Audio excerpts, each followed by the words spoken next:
Hi everybody, Stuart here. It's Wednesday.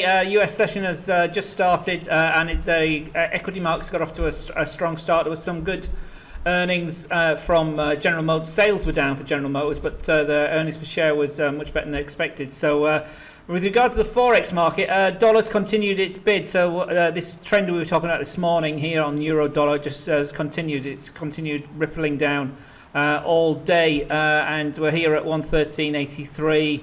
Punching down to day lows at the moment, 113.84. As I said this morning, S2's down here at 113.75 zone is the next support area, and up on the daily time frame, that's quite a key support level 113.75. So watch that.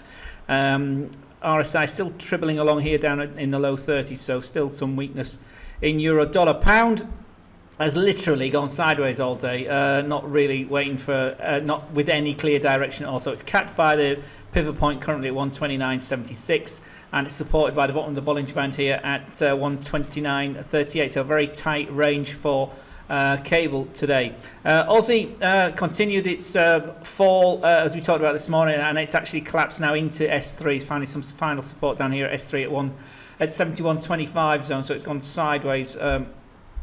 So far for the rest of the day. The only key news we've had today, we've had a better trade balance out of the US. It's now under $50 billion, and the Canadian building permits was a big beat, came in at 8%. So the dollar CAD, which had been rallying into this 132 level we talked about this morning, and had broken that briefly, and it's turned around. It's now back under its 200 period moving average here on the 1 hour chart, and back under R2 as well at 131.75. But in the higher time frames, it remains very well bid up on the 4 hour and the daily chart. Dollar CAD remains very well bid.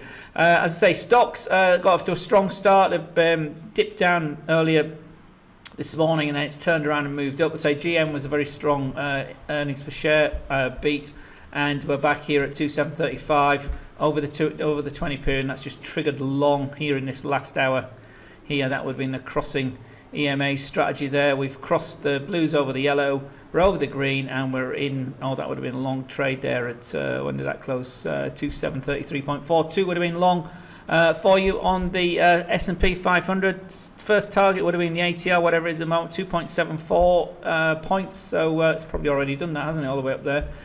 So first target's been taken out. It's obviously some resistance through here, as you can see that at 2738 zone, I would guess. But it's tried that and it's come back down. But it's early doors for the US markets. Gold, I haven't actually looked at this all day. So again, yes, sideways. So 1315 again. Not being able to breach it, but again, a bit like the cable chart there, very sideways action supported down here at S1, which is at 1311.45. So 1312 is a key level to hold. We're at 1350 at 1312.50 at the moment. And oil, we got inventories later. Remember, again, it's slipped down. Remember, it slipped off that this morning. We've recovered since then, back over the 200 period, and then we're back down again now at 53.75. So key support really is S1 here at 53.40 as we go into the inventories, which are due in about 35 minutes time. So the official inventories are due in about 35 minutes time for oil. And let me just check what that's supposed to be.